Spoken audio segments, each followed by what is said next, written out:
Welcome to the Not Sari Art Podcast. I'm Sari, the artist and creator behind Not Sari Art. I'm so excited to talk art and creativity with you, so grab a drink, grab a snack, and let's dive in.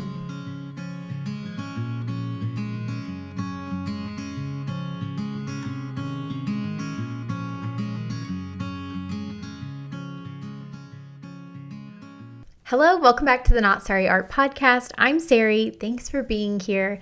Today is the third part of a 4-part series on motivation because it is January. It's that time of year, whether you are actively in the beginning of a New Year's resolution or you're sort of using January as like a planuary and getting ready for the spring new year and hopefully challenging yourself to new things in the new year. Whatever you're doing, I think it's always a good month to talk about motivation and planning. And today we're talking about, I think, one of the more polarizing aspects of motivation and planning, and that is the word discipline. In today's episode, we're going to talk through the etymology of the word discipline. I love looking into the etymology of things. My favorite thing to do is look into the etymology of pejoratives specifically. I think it is incredibly illuminating. We're also going to talk about tips and tricks that I use to motivate myself, and sort of, I alluded to it in a previous episode, but talking about how I treat myself like a toddler kind of to sort of trick myself into being motivated. I'm definitely I self-identify as someone who struggles with executive dysfunction. Some people say that habits take 20 days to build. For me, it has always been years to build something that truly feels like habit. Like, it doesn't feel like rolling a boulder uphill to do anything. And so, this is a little more anecdotal evidence. I'm not an expert at all things motivation, but for someone who really does truly struggle in some capacities with motivation, I have learned some pretty, I think, effective tricks into getting myself to do things.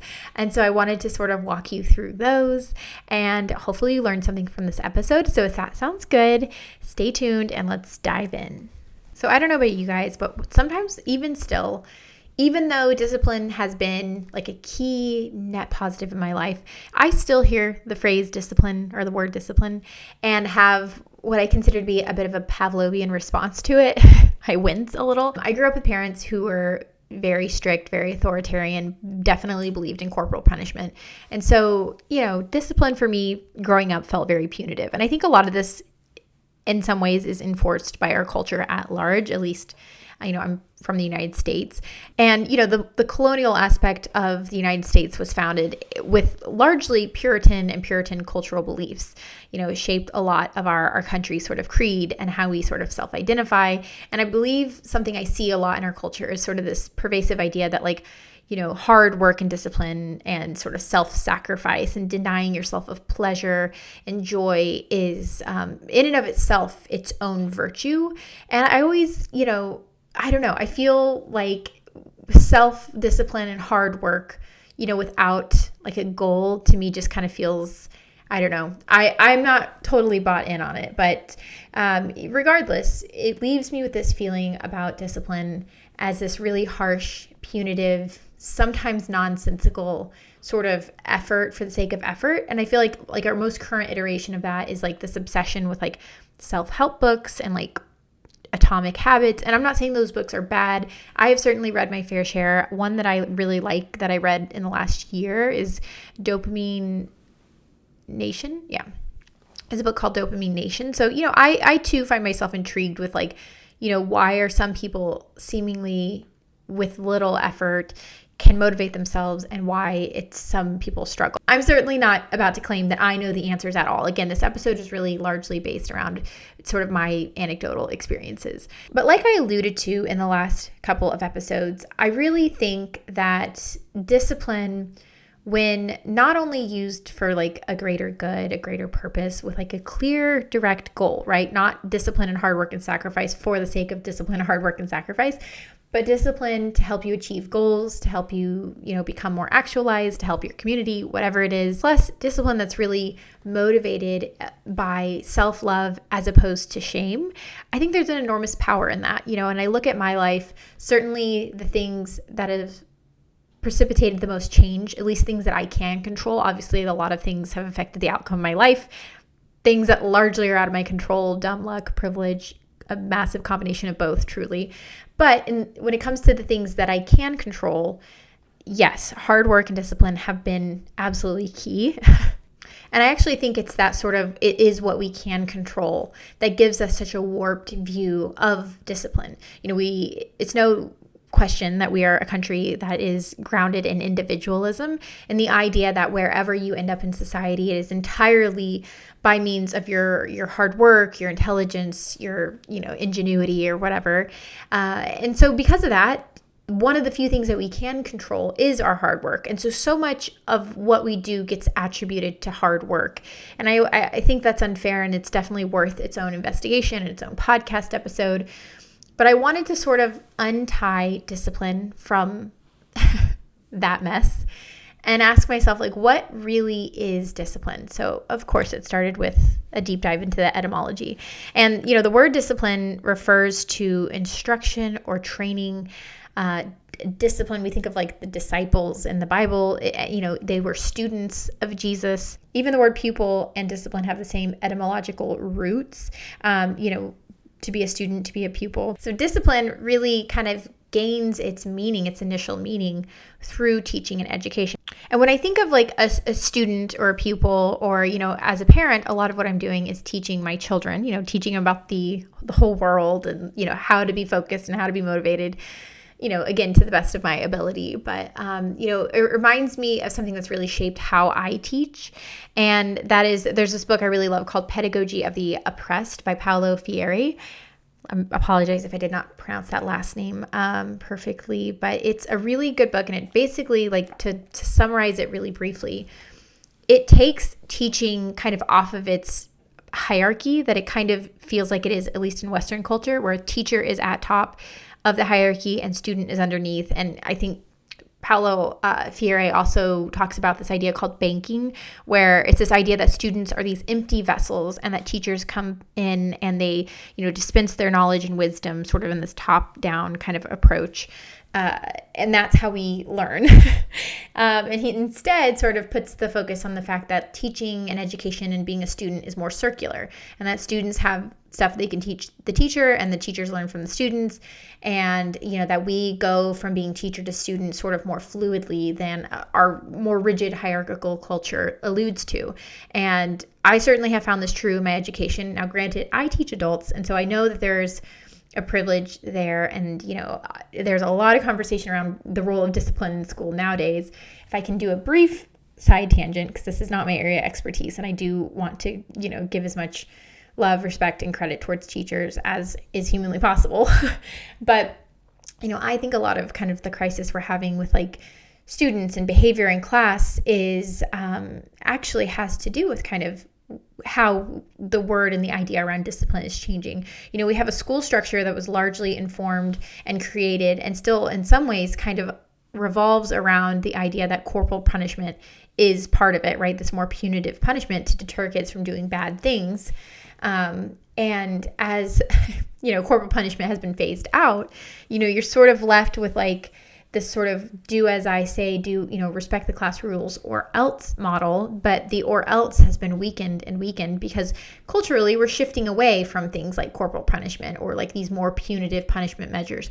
Basically, it feels like teachers' hands are a little bit tied, that the system and the way things run is set up where, the punishment, the discipline is sort of this vestige of the past where it's you're physically hurt, you're socially ostracized in order to guide behavior, which leaves us to this question of okay, well, if you can't punish someone with corporal punishment or, kick them out or ostracize them, well, how do you guide, children? Because I think, millennials are largely the parents right now. Obviously, there's flexibility within generations, and a lot of millennials, not all, but are sort of adopting this gentle parenting, respectful parenting, or at the very least rejecting the corporal punishment that they were brought up with, or the sort of shame-based kind of verbal abuse that a lot of us grew up with.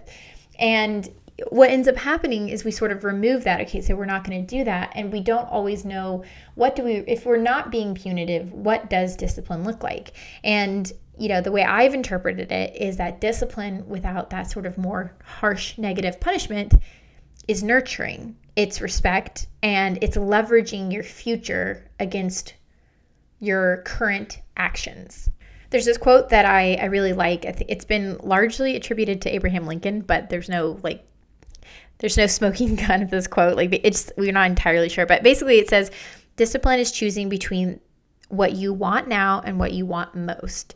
And I like this because it's less of a fear I'm running from. My parents were sort of this offshoot of a very religious, like IBLP sort of, blanket training, influenced their upbringing of us kids. And I was motivated by fear. I didn't develop my own, why do I sit and listen in class? Because I'm terrified that if the teacher says to my parents that I wasn't behaving, that I'm going to become, hurt very badly, physically and emotionally. And that was the case, until, whenever I eventually, and I'll explain more about this in a minute, but was at a place in my life where I was like, I want to be motivated for myself. I kind of had to completely start from scratch at an age that I think was very old compared to with my children. When I talk about discipline, don't get me wrong, there are guide rails that I have for my kids. I don't have time to explain why you can't run into the road and sit next to you and do gentle parenting explaining of that. Because if you run into the road before I have a chance to do that, you're going to get physically hurt. So I still think that there is, a place for sort of these more, because I said so, I'm going to prevent you from going into the road because I'm going to make sure you're not in a yard without a fence kind of behaviors. But once a child starts moving into a little more autonomy, I believe that there is skill in constantly checking in with what are your goals? What do you want most? And I don't mean goals in the sense of I want to be a CEO or I want to have great third quarter, whatever. Goals for a kid is, why are we doing our homework? We want to learn to read. We're focusing on reading in first grade. Okay, well, why do you want to read? Oh, well, you said that you want to, make cartoons for a living. That's really important that you know how to read.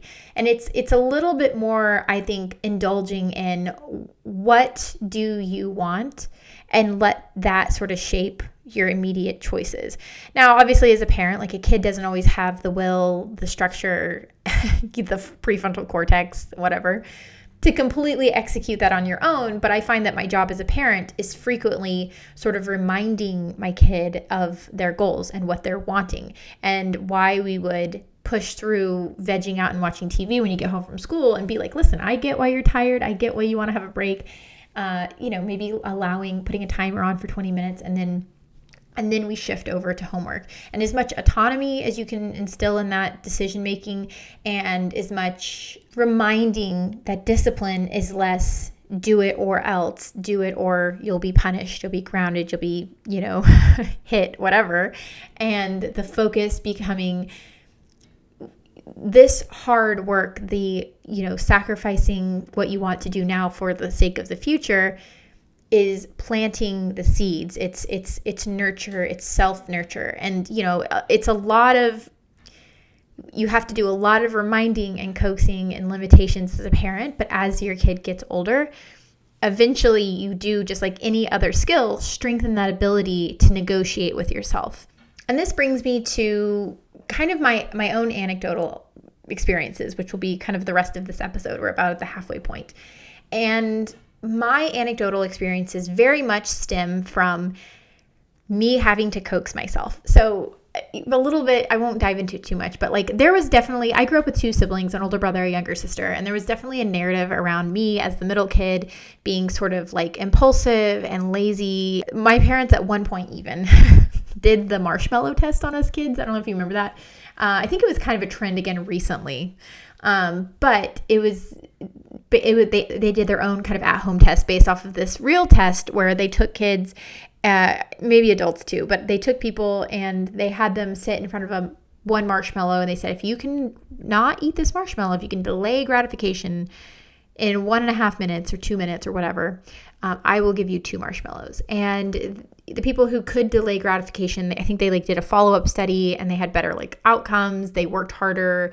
They were less likely to be incarcerated. I'll link the study, but it was just, much better life outcomes than the people who could not delay gratification. So my parents, I don't know why, and I don't remember this. They kept saying it to us as kids, but I have no memory of this. But they said that they did it with all 3 of us, and I was the only one who ate the marshmallow. I couldn't delay gratification. So there was just, how childhood narratives, they kind of become entrenched and there's really not room for update. At least it wasn't in my house.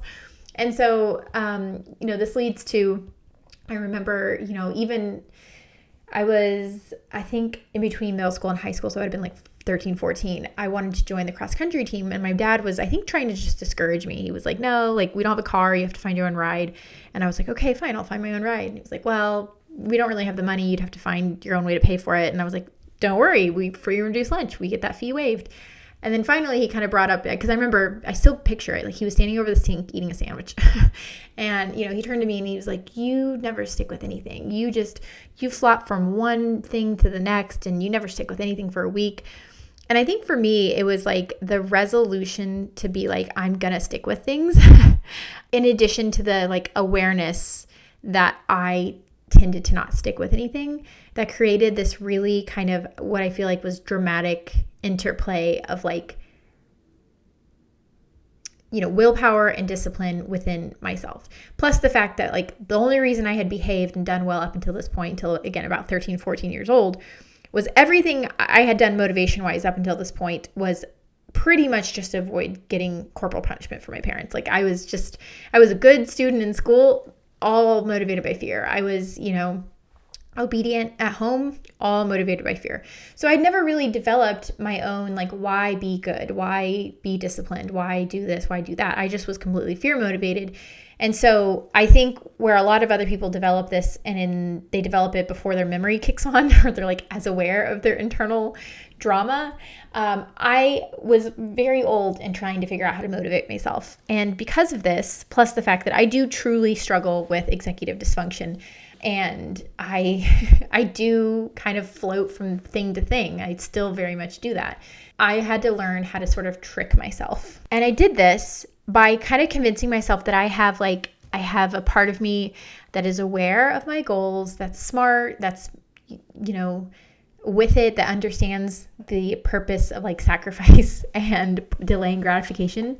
But I also have this part of me that's a toddler, the same part of me that I guess failed the marshmallow test. And instead, I mentioned this in the last episode, instead of like shaming myself into obedience, because that's not a great fuel. I have had to white knuckle things in my life. Not a sustainable way of doing it, at least not for me. Maybe for some people, but certainly not for me. I become very resentful and it just doesn't work. So I remember having to develop plans where I would just trick myself into doing stuff. So the first real test of this in my life, because again, I made good grades based on fear. I behaved based on fear. So the first time I ever had to do something completely for myself, motivation wise, it was running. So again, I joined the cross country team. I bummed rides to practice and I, paid my own fee and got my own running shoes. I remember our team didn't have very much structure. We didn't have consistent coaches. And they'd know basically, if you didn't want to, you didn't have to run very much at all. So it was so I remember the key to distance running, the nice thing about it is you don't have to be fast. You just have to put in a lot of miles. And so I would come home from practice and I knew I needed to run another 2 to 3 to 4 miles. And so I developed a plan and I remember it so perfectly.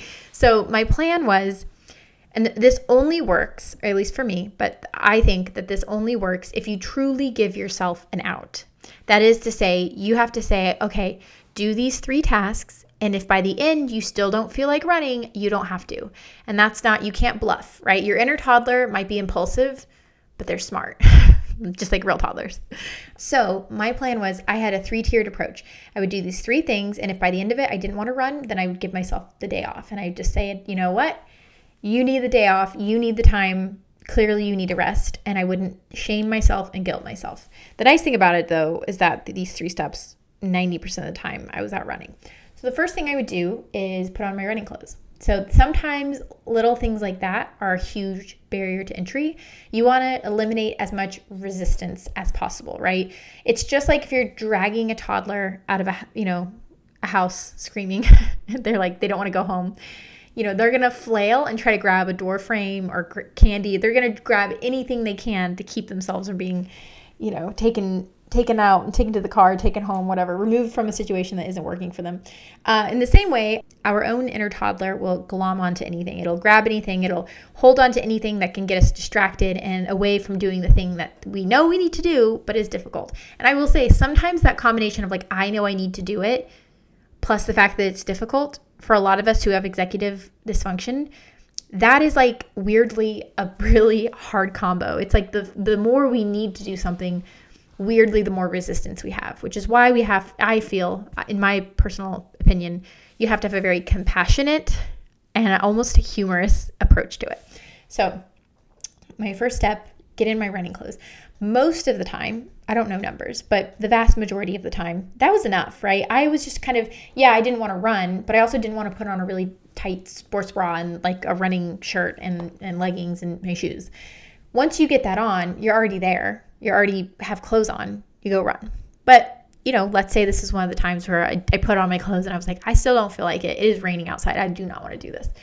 Then I would find a way to download a song onto my MP3 player, or sometimes it would be just to charge it. It kind of depends. I had this it was my gift, I think, for 8th grade. Me and my sister both, our whole Christmas or birthmas was basically just getting this MP3 player, and it was rinky dink. It broke. If you ran too hard with it, it would skip a CD player. It was just the, very cheapy little MP3 player. But I would go find a song I want, not illegally on LimeWire, and add it to it. And usually I was motivated enough by the song that would inspire me too. I love music. I'm very motivated by music, and sometimes that would be enough. If by that point I still didn't want to run, my last line of defense was I had this stack of old running magazines, and I would flip through them. And the thing is, motivation kind of feels like a wave, right? You kind of you have to ride a wave. Now, you can't always control when and where the motivation comes from. At least for me, I can't. I remember when I was a kid, I used to get what I would call art attacks. And it would be I would watch a movie, and I would get this overwhelming desire, this almost physical desire to go draw or color or make something or cut paper or whatever. And then I would just do that, and then I would fall off. And I remember thinking I should draw more. I really enjoy this. But if I didn't have that overwhelming feeling of I want to go do this right now, I would never get around to it.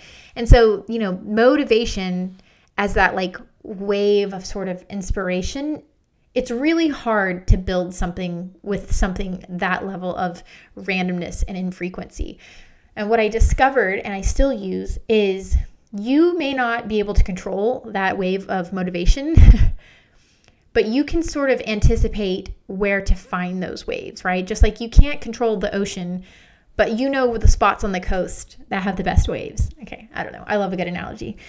Same thing with motivation. You maybe can't control that feeling. It kind of hits you randomly. But I also knew that when I would look at these running magazines, that I would get this overwhelming feeling, even if I had already ran that day. And I would look at these, girls who had these great times and, were sponsored by Brooks. And I was I want that so bad. And looking at those magazines, I usually found that wave of motivation. But at this point, I would say, again, numbers, I don't know, 90%, 95% of the time, by this point, I was out running. I'd finally motivated myself.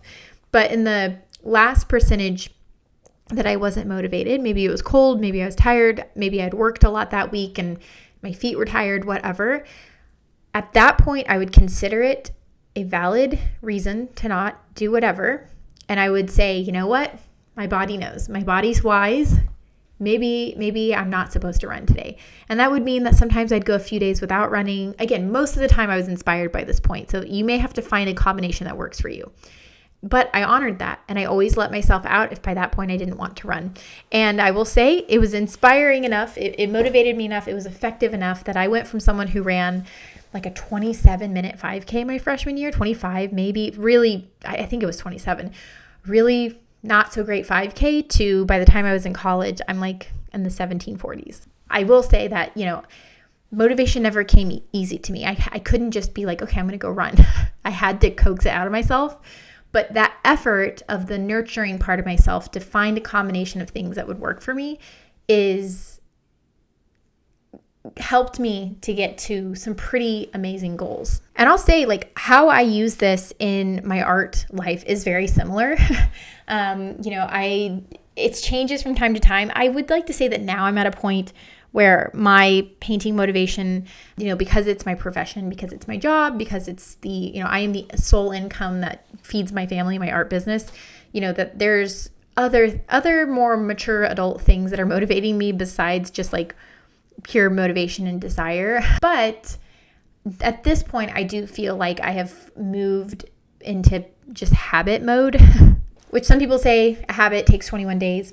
I've never found that to be the case. For me, maybe 2 to 3 years. But I would say that eventually you do move into habit. But with my art, it was no different than the running. It had to be very overt for a long, long, long time.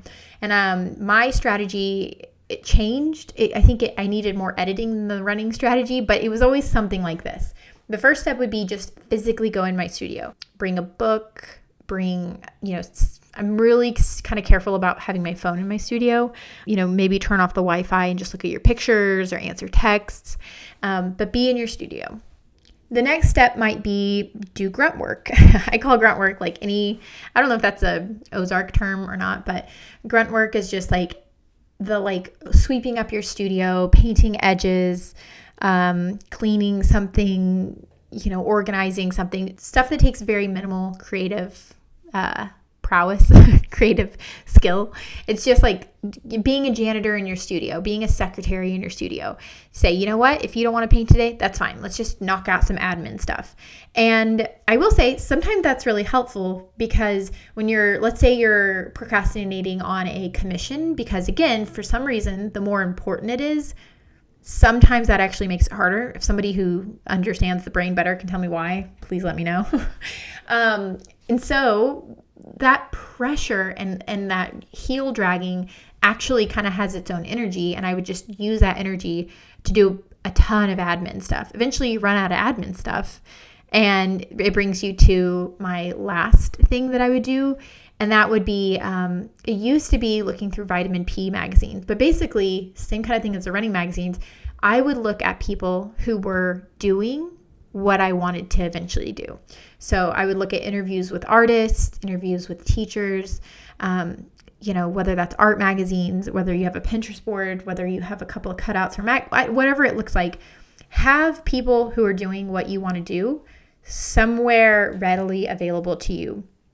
Looking at those people and seeing that, and I don't even know if I would call it's not really even envy, because it's not like I don't want them to have it or even that I want exactly what they have. It's just like, I can do that. If I work hard, I can do that. I always want to be really careful when I say hard work, and next week's episode will address kind of the myths around hard work. But in this week, I'm really kind of talking about what you can do with enough input and power and consistency. And so having pictures of people who are doing stuff that's similar to what you want to do, I find to be, especially when you're in your studio, you have the time, you have the space, you've cleaned up your mess, like you kind of end up at a point where you're like, you know what, I'm here, I'm just going to do it. And I will say, to shine a little more light on the fact that if by that point you still don't want to do it, honor that. Sometimes if we do all the things, we've put down all the resistance and we still don't want to do something, I feel like it's pause for maybe doing some deeper investigation on, are your needs met? You can't, if you are in survival mode, if you're trying to feed yourself, keep the heat on, you're mentally going through a lot, you may not have the space for that. And that may be your body, your mind way of telling you that you need to focus on other stuff. What does that look like? How do you solve that? Again, we're tiptoeing out of Sari, the artist, can give you good advice about that, but I will just say that that's valid. And to give you one kind of anecdote about that, I remember distinctly one time when I had my studio, I basically had a baby gate around a wall in my living room as my studio, and I just wasn't feeling it. And I was really frustrated because I really wanted to paint earlier, and I had a really good reference photo. I just remember feeling really odd about it, that it wasn't my normal, sometimes you learn, the more you learn yourself, you kind of can anticipate to some degree why you're not feeling motivated, but nothing about this day made sense. I was like, I should be painting right now. And I just couldn't motivate myself. Well, I laid down and I think I was watching Netflix, and then I had like one of the worst stomach viruses of my entire life. I was like rolling around on the floor. My husband was on a work trip. I had like a toddler like rolling on top of me. It was awful. I was really, really, really sick. And after I felt better a couple days later, I looked back and I'm like, oh, that's why I didn't want to paint. I was like really ill. So I know this anecdotal, and like probably most of the time, not everyone has like virus or food poisoning, but I just thought it was a way of like, it really solidified my view that like our bodies are wise and sometimes they know what's up. But yeah, that's kind of how I view motivation, discipline within my own practice. Hopefully something about that was helpful or insightful. And there's some good takeaways you can have from that. Those are just kind of some stories and some way I reframe discipline to really help me. The last thing I'll say is if you can swap out shame and sort of that white knuckling and that like frustration that you're not motivated enough for creativity and how you approach yourself, and certainly compassion and understanding, that doesn't have to be opposite of discipline, that actually can go hand in hand and help bolster your own discipline. Thank you so much for listening, guys. Hopefully you enjoyed today's episode. Take care. I wish you the best and happy creating.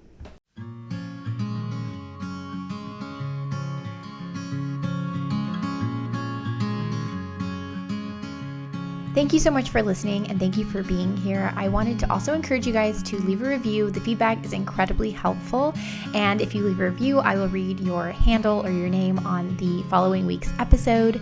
Take care, y'all, and happy creating.